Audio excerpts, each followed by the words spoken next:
ఏం కలిపేసి పోతున్నారని మనకి ఏం తెలుస్తుంది అన్న మీరు మమ్మల్ని అందరినీ తినబట్టారు కదా. హలో అందరికీ. ఇప్పుడు ఇతను బన్ను అమ్ముకుంటున్నాడు కదా, యాక్చువల్గా బన్ వచ్చేసి మేము 6 బన్స్ 20 రూపీస్కి సేల్ చేసేవాళ్ళం.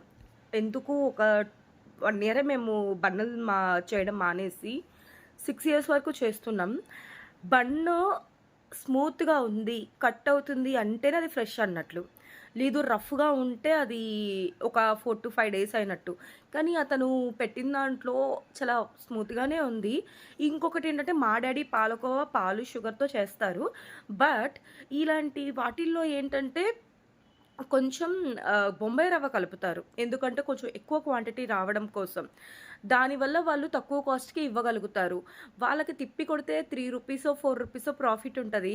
అలాంటి వాళ్ళని పట్టుకొని రోడ్డు మీద ఇలా అవమానించడం నాకైతే చాలా హర్టింగ్‌గా అనిపించింది.